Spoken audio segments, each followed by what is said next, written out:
Olá, tudo bem com você? Eu quero começar esse vídeo fazendo algumas perguntinhas para você. Que passos eu devo dar para ir a Cristo? Como eu posso saber que eu estou salvo? Como eu posso manter um relacionamento pessoal com Deus que eu não posso nem ver e nem ouvir? Se você quer saber essas respostas, fique ligado no tema de hoje e não saia daí.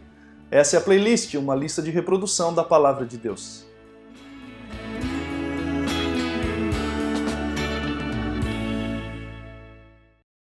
Sabe, muitos cristãos têm debatido a questão de qual é a parte de Deus e qual é a parte do ser humano no processo de salvação e também na vida cristã. E para ilustrar isso, eu quero contar uma historinha para você. Certa vez, foi perguntado para um senhor que havia aceitado a Cristo qual era a parte dele e qual era a parte de Deus na salvação. E ele respondeu bem assim: veja, minha parte é correr e a parte de Deus é de me alcançar. Parece engraçado essa história, não é? Mas ela ilustra exatamente a dinâmica do que a gente vê em toda a Bíblia. É o ser humano correndo de Deus e Deus buscando o ser humano.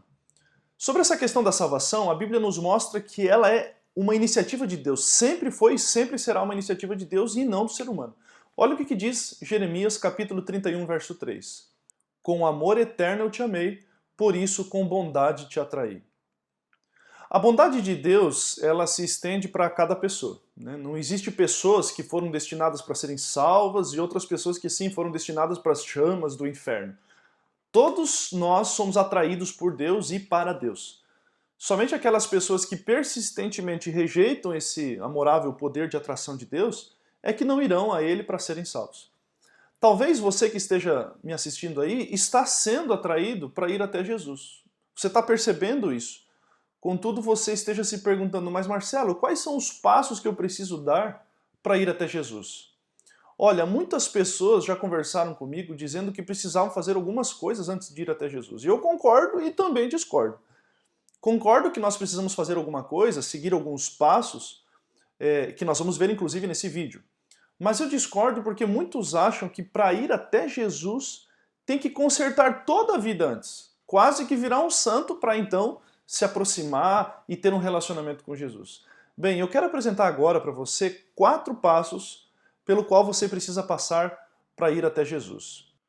O primeiro passo é ter o desejo por algo melhor. No Evangelho de João, no capítulo 4, é contada ali uma história de uma mulher que foi atraída para Jesus Cristo. E eu quero que você observe comigo ali justamente esses primeiros passos que ela deu. E para isso eu gostaria que você, se puder, imaginasse essa cena do que nós vamos ler agora. Os versos 5 a 7 dizem assim: Chegou Jesus, pois, a uma cidade samaritana chamada Sicar, perto das terras que Jacó dera a seu filho José. Estava ali a fonte de Jacó. Cansado da viagem, assentara-se Jesus junto à fonte, por volta da hora sexta. Nisto veio uma mulher samaritana tirar a água. Disse-lhe Jesus: Dá-me de beber. Perceba um detalhe, nós vemos aqui a pessoa de Jesus agindo, atraindo uma pessoa para ele. E perceba que Jesus aqui, ele não entope essa mulher com a sua religião, mas apenas ele pede um favor para a mulher. Confiança gera confiança, né? E nós continuamos o texto do verso 9 até o verso 18. Olha o que diz o texto. Então lhes disse a mulher samaritana: Como sendo tu judeu, pedes de beber a mim, que sou mulher samaritana? Porque os judeus não se dão com os samaritanos? Replicou-lhe Jesus: Se conheceras o dom de Deus e quem é o que te pede, dá-me de beber, tu lhe pedirias e ele te daria água viva. Respondeu-lhe ela: Senhor, tu não tens como que tirar. O poço é fundo. Onde, pois, tens a água viva?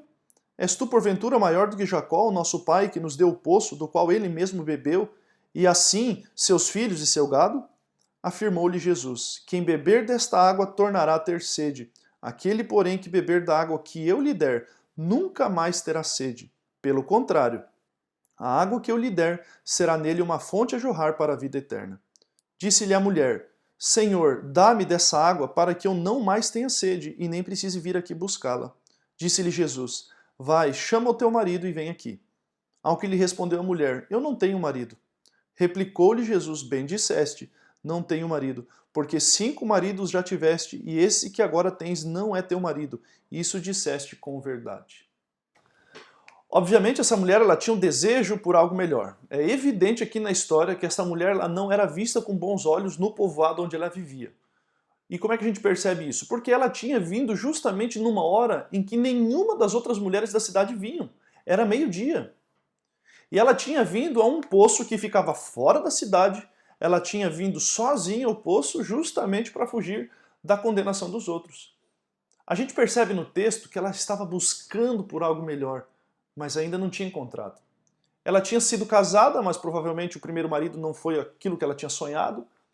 Então ela procurou algo melhor no segundo marido e não ficou satisfeita, procurou algo melhor no terceiro, e num quarto e num quinto marido. Finalmente, talvez desiludida com o casamento, ela decidiu seguir o seu caminho e como muitos hoje seguem também. Ou seja, prosseguir a vida vivendo com alguém sem assumir um compromisso que não podia cumprir. E essa mulher aqui é alguém que se aproxima do poço buscando alguma coisa melhor. Dá para ver na vida dela, ansiando tantas coisas, buscando tantas coisas e nunca conseguindo aquele melhor que ela sempre queria. Neste mundo, todos estão buscando alguma coisa melhor. Crianças estão procurando a bicicleta melhor, uma bola melhor, os jovens buscam maior aceitação, melhores amigos, mais divertimento. Os adultos talvez buscam sucesso profissional ou pessoal, talvez prazer ou bens materiais, enfim, tantas coisas que a gente poderia enumerar aqui, né? Contudo, mesmo procura por coisas que são legais, que são lícitas, coisas que não são más, são boas. Elas podem representar lá no íntimo, sabe, um grito de alguém que tem um vácuo do tamanho de Deus e que só pode ser preenchido pelo próprio Deus. Você que está me vendo aí agora, assistindo esse vídeo, por acaso você tem buscado coisas na vida para preencher aquele buraco gigante no teu coração? Sabe, satisfazer aquele anseio que você não consegue explicar com palavras para ninguém. Você já tentou, mas não consegue explicar. E só você sabe o que está sentindo? Sabe aquela sensação de que parece que falta alguma coisa dentro da gente? Você busca no trabalho, no relacionamento, nos filhos, no dinheiro, nas compras, no carro, na bebida. Enfim, você busca em tantas coisas. Mas olha o que diz Eclesiastes capítulo 3, o verso 11. Deus fez tudo formoso no seu devido tempo. Também pôs a eternidade no coração do ser humano. Sabe o que esse texto significa? Significa que Deus criou você com um buraco do tamanho de Deus dentro do seu coração. E nada e nem ninguém pode preencher esse espaço de eternidade no coração, a não ser alguém que é eterno, ou seja, o próprio Deus. Se você colocar outras coisas, outros sonhos para tentar preencher esse vazio, você vai perceber que ao final de tentar muitas e muitas vezes, o vazio ainda vai continuar lá. Nós somos atraídos a Jesus e às vezes nós não conseguimos reconhecer que é isso que está acontecendo, que é isso que está passando no coração. E daí cada trecho do caminho da nossa vida nós encontramos desvios que nos impedem de chegar a Jesus para preencher esse buraco e a gente tenta repor e colocar com outras coisas e a gente percebe que isso não vai preencher. Procuramos satisfazer o nosso anseio de algo melhor buscando algo diferente. Podemos ver isso claramente na história da mulher samaritana que nós acabamos de ler. Ela procurou satisfazer o seu desejo por algo melhor, aonde? Nos muitos relacionamentos que ela teve. Mas apesar de suas tentativas, o seu desejo não foi satisfeito. E Jesus disse assim, ó, quem beber desta água tornará a ter sede. Aquele, porém, que beber da água que eu lhe der nunca mais terá sede, para sempre. A maioria de nós, para chegar a Deus, toma o longo caminho de dificuldades, de sofrimento, de corações partidos. E quando tudo que a gente pensava, que a gente queria, falha e não preenche aquele anseio, não supre aquele anseio, então a gente ergue o olhar para o céu e a gente diz mais ou menos assim, ah, Senhor, tá bem, já entendi. Finalmente eu acho que o que eu preciso é de Ti. E depois de haver despertado na mulher samaritana o desejo por algo melhor, ou seja, aquela água viva que só Jesus poderia dar, Jesus muda o tema da conversa. O seu objetivo, o objetivo de Jesus era despertar na mulher a convicção no coração dela da sua necessidade urgente dessa água. Esse é o segundo passo, é a convicção de que nós somos pecadores. E para sermos pecadores não precisa você fazer nadinha. Só basta você nascer. E aí você já nasce pecador. A Bíblia afirma no livro de Romanos, capítulo 3, do verso 10 a 12, o seguinte. Como está escrito, não há justo, nenhum sequer. Não há quem entenda, não há quem busque a Deus. Todos se desviaram injuntamente e se tornaram inúteis. Não há quem faça o bem, não há nenhum sequer. Portanto, o segundo passo para a gente ir até Cristo é estar disposto a admitir isso. Porque somente pecadores é que necessitam de um Salvador. Então a gente precisa reconhecer isso. E Jesus despertou essa convicção na mulher ao focalizar a atenção dela nos segredos da vida dela. E aí olha que interessante no texto que nós lemos, Jesus pede para ela chamar o seu marido. Contudo, a mulher tentou impedir Jesus de descobrir a sua vida, né, negando que ela tinha um marido. Ela disse assim, olha, eu não tenho marido nenhum. Então Jesus respondeu para ela dizendo, é verdade, você não tem marido, você tem razão, porque você já teve 5, e esse que você tem agora não é seu marido, você disse isso com verdade. Olha só que interessante, Jesus confirma o que ela tinha dito, mas demonstrou para ela saber muito mais coisas sobre ela do que ela imaginava. Assim, Jesus convenceu ela de que ele não era um simples mestre e convenceu ela de que ela era uma grande pecadora. Sabe, não há nada nesse mundo que convença uma pessoa de que ela é pecadora do que o fato de olhar para Jesus e para a cruz de Jesus.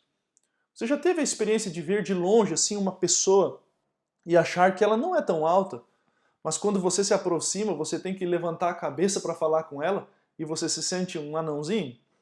É mais ou menos assim que acontece em nossa relação com Jesus. Quando você vê Jesus à distância, vê de longe, você não se aproxima dele, pode parecer que ele não seja assim tão alto. Talvez seja como você. Mas quando você se aproxima mais e cada vez mais de Jesus, você verá que ele é como uma grande montanha e você se sente mais ou menos como o brejo na base da montanha. Foi isso que aconteceu com o apóstolo Paulo, o apóstolo São Paulo. Ele se julgava muito bom, ele era um bom fariseu, um bom judeu, ele se julgava o cara, até que ele encontrou Jesus. E você pode ler isso lá no livro de Filipenses capítulo 3. Quando ele viu Jesus, tudo que antes ele considerava bom, agora ele contava como refúgio, como coisa estragada. É justamente quando nós olhamos para Jesus é que a gente entende a nossa condição de pecadores. E então nós chegamos no terceiro passo. Pois quando reconhecemos que somos pecadores, queremos urgentemente fazer alguma coisa para mudar esse quadro na nossa vida. E esse terceiro passo, dos 4 que eu vou lhe apresentar, é o mais difícil, porque alguma coisa no nosso coração nos impede de reconhecer que nós somos impotentes. Sabe, o problema de muitos nesse ponto é pensar que se tentarem com mais força e cada vez mais força e por mais tempo, elas poderão se tornar melhores. Mas olha o que diz João capítulo 15, verso 5. Jesus diz, sem mim nada podeis fazer. E Jeremias ainda lança uma pergunta, no livro de Jeremias capítulo 13, verso 23. Será que o etíope pode mudar a sua pele ou o leopardo as suas manchas? Se fosse possível, também vocês poderiam fazer o bem, estando acostumados a fazer o mal. O ponto principal aqui é que ninguém jamais irá até Jesus até que tenha admitido o seu fracasso, o seu próprio fracasso, e chegado a uma conclusão.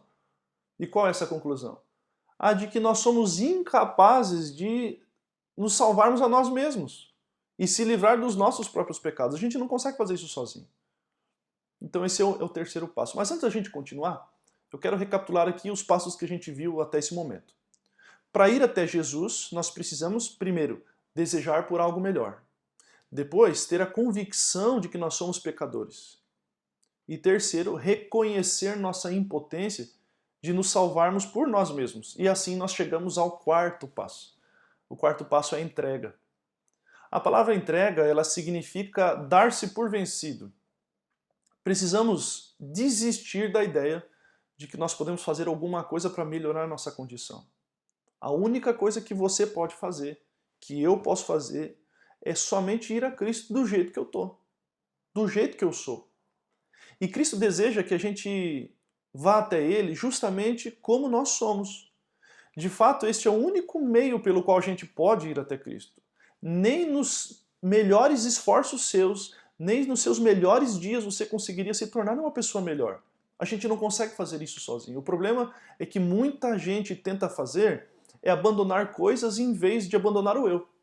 Você está entendendo? Nós procuramos deixar o cigarro, a bebida alcoólica, o jogo, e nós pensamos que a vida cristã ela é medida pela quantidade de coisas que alguém consegue abandonar. Se a entrega significa justamente eu desistir da ideia de que eu não consigo fazer nada longe de Jesus, então eu preciso ir do jeito que eu sou, para que Cristo me transforme em alguém que Ele gostaria que eu fosse. Você entende? Esse é o dilema, essa é a situação, esse é o problema. Mas aqui nós chegamos num paradoxo. Olha que interessante.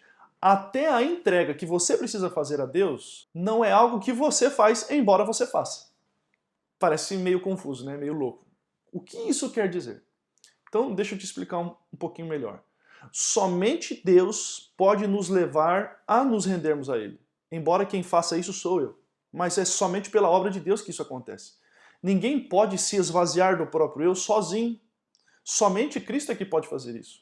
Olha só, eu vou ilustrar da seguinte maneira. Se você deseja suicidar-se, há muitas maneiras de você fazer isso. Você pode pegar uma arma, disparar na sua cabeça, você pode se lançar de um prédio, pode se jogar de uma ponte, pode tomar uma dose enorme de remédio ou injetar um monte de droga.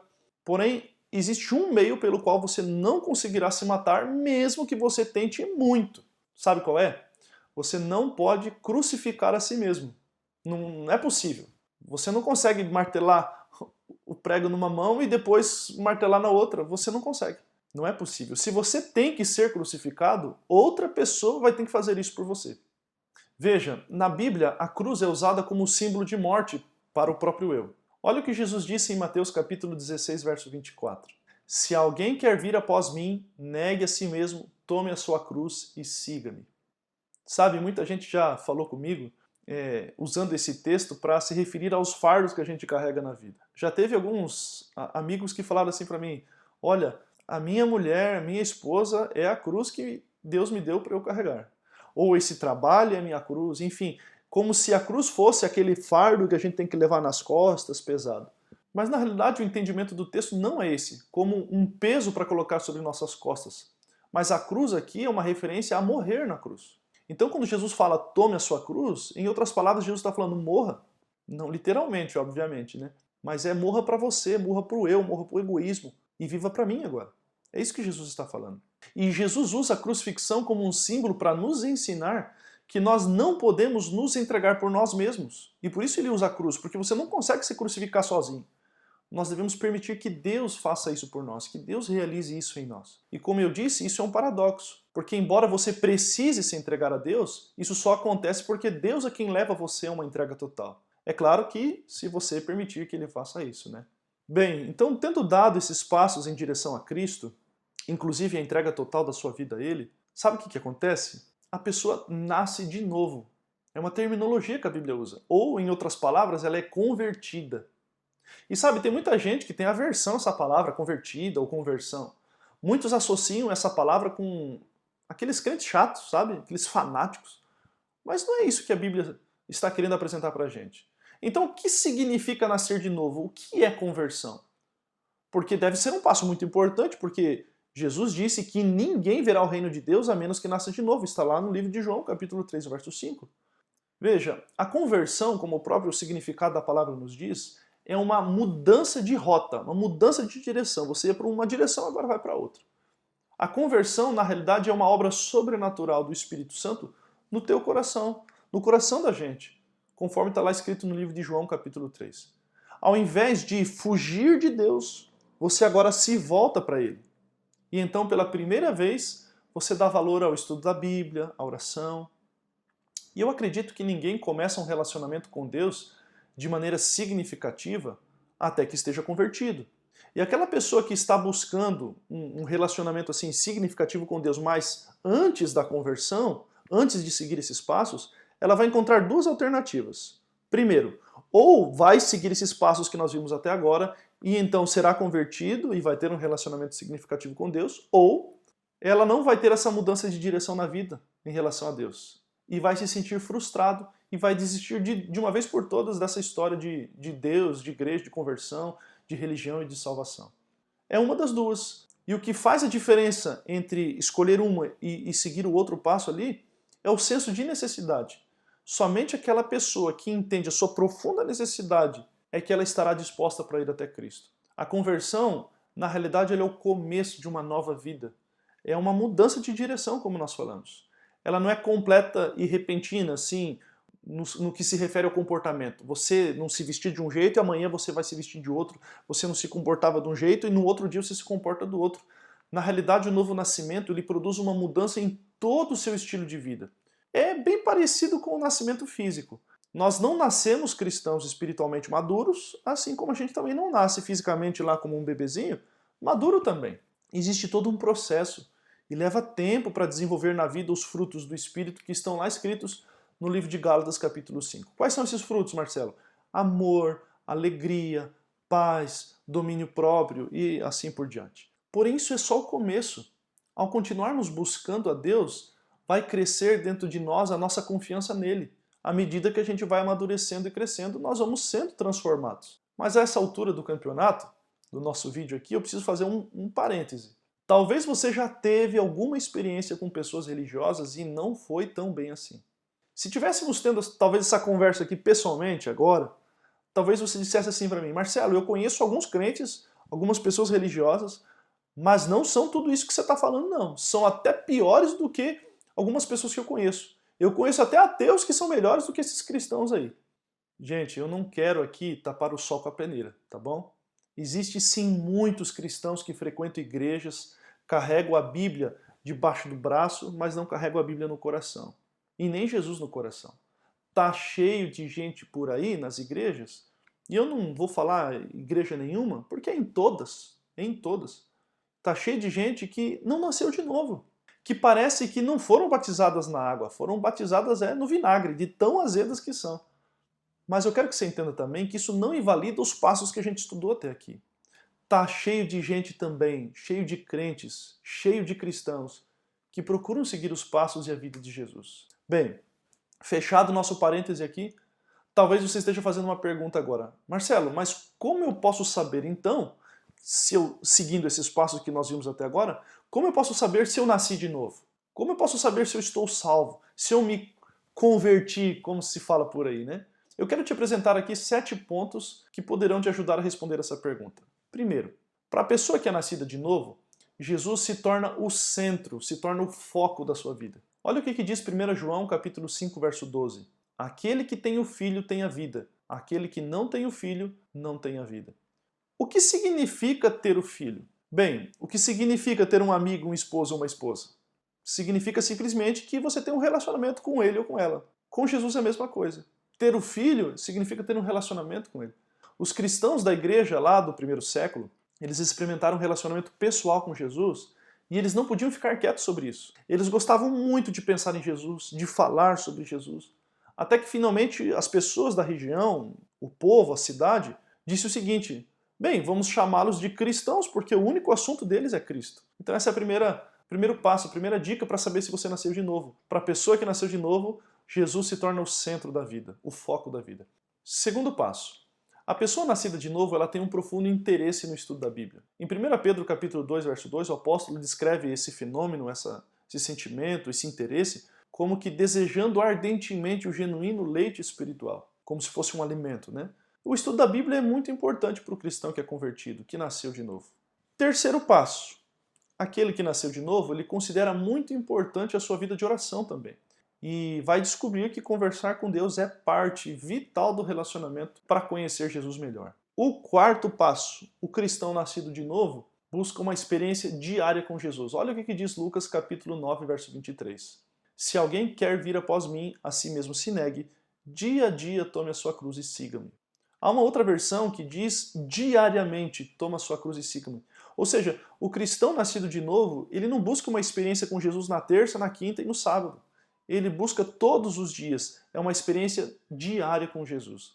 Quinto passo, a pessoa nascida de novo admite que é pecador. Veja, o cristão, a pessoa que nasceu de novo, que se converteu, ela não sai por aí se achando de que não peca mais, de que é melhor do que as outras pessoas, de que é o gás da coca, a cerejinha do bolo, a última bolachinha do pacote. Paulo, um dos maiores cristãos, o apóstolo São Paulo, um dos maiores cristãos que já passaram por esse mundo, ele disse o seguinte: Cristo veio ao mundo para salvar os pecadores, do qual eu sou o principal. Paulo falava isso, está lá no livro de 1 Timóteo, capítulo 1, verso 15. Isso quer dizer que Paulo vivia pecando? Obviamente que não, porque muitas vezes Paulo se referia a si mesmo como mais do que vencedor por meio de Jesus. Está lá em Romanos 8,37. Mas ele se referia ao fato de que, separado de Deus, nós somos pecadores por natureza. E somente pela graça de Jesus que nós podemos ter vitória sobre nossos pecados. Nós devemos ser gratos pela possibilidade de eu e você sermos um pecador salvo. Porém, é importante a gente entender também que nós vamos continuar sendo pecadores por natureza até Jesus voltar, quando ele então vai transformar cada um de nós. O sexto passo, ou outro indício, de novo nascimento, é a paz interior. Romanos capítulo 5, verso 1 diz o seguinte: justificados, pois, mediante a fé, tenhamos paz com Deus. Sabe, é possível você enfrentar todo tipo de lutas e problemas na vida. Eu não sei o que você está passando, mas é possível também você, no meio dessas lutas e dessas dificuldades, você ainda ter paz interior. Essa paz, ela constitui um dos primeiros frutos do Espírito. Lá diz amor, alegria e paz. Então, quando você nasce de novo, um indício é você ter essa paz interior. E o sétimo passo, e finalmente, a pessoa nascida de novo terá o desejo de contar para alguém desse maravilhoso amigo que encontrou na pessoa de Jesus. Você não vai conseguir ficar quieto, você quer compartilhar, porque esse amigo é tão bom, mas tão bom para você, que você quer que seus familiares, seus amigos também tenham esse amigo em Jesus. Eu quero voltar agora para as perguntas que eu fiz no começo. Você sente um desejo por algo melhor dentro de você? Você compreende que Deus é amor e que Jesus morreu por você? Você sente que você é pecador? Você sabe disso? Você sente também que nada você pode fazer com relação a isso? Você não consegue se livrar dos seus próprios pecados? Então, meu conselho para você, meu amigo e minha amiga que está me assistindo agora: vá até Jesus, justamente como você está. Porque são esses os passos que levam você para ir até Ele. Jesus ainda está pronto, hoje mesmo, para aceitar qualquer pessoa que queira ir a Ele. Olha o que diz Mateus 11, verso 28. Vinde a mim, todos os que estáis cansados e sobrecarregados, e eu vos aliviarei. Não importa onde você esteja, quem você seja, ou o que tenha acontecido no passado, ou quem você tenha sido no passado, Jesus oferece para você a sua paz hoje. Se você quiser, você pode fazer isso agora mesmo.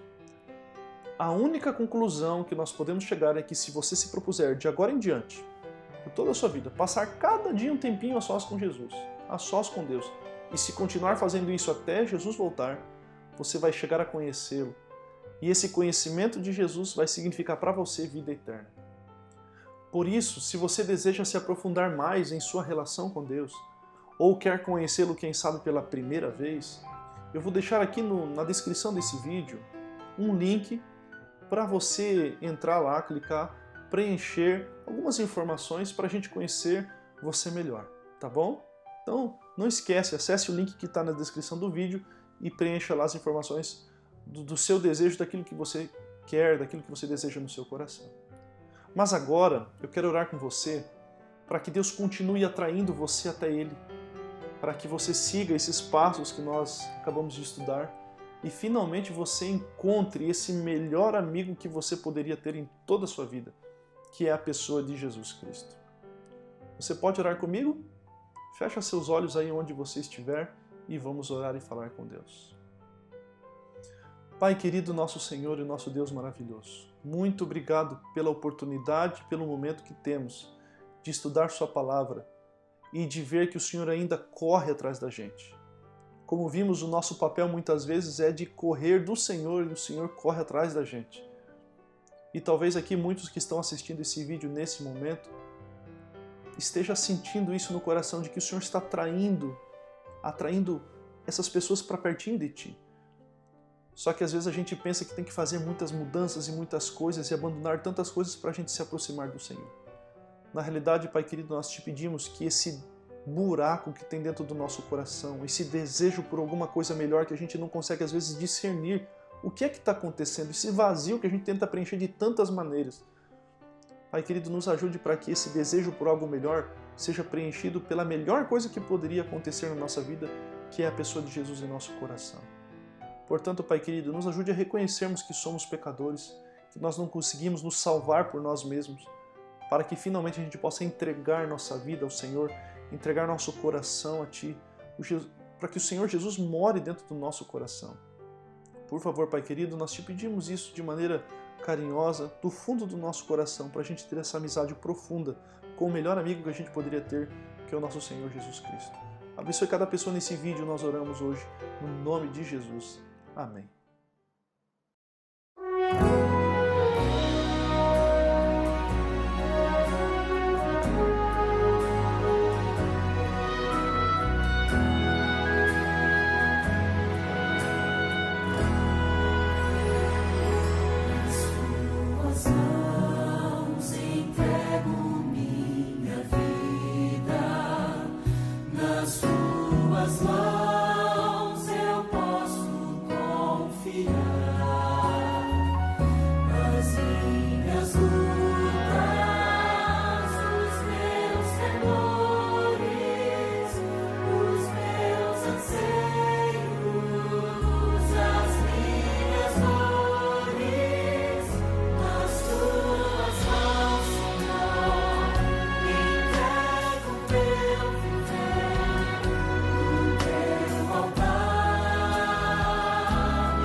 É isso aí, pessoal. Chegamos ao final desse vídeo e foi muito legal passarmos esses momentos juntos. Então não esqueça aí de curtir o vídeo, tá bom? Se inscrever no canal também, ativar aí o sininho das notificações para que você não perca nenhum dos próximos vídeos que nós vamos colocar aqui para você. Também quero lhe pedir para você compartilhar com todo mundo que você conhece, seus amigos, seus familiares, o vizinho, quem quer que seja, tá bom? Sabe, eu tô orando por você, eu não conheço você, não sei quem é você, mas o Senhor conhece. Então, eu quero sempre colocar você nas minhas orações. E que o Senhor te abençoe muito, tá bom? Nos vemos no próximo vídeo.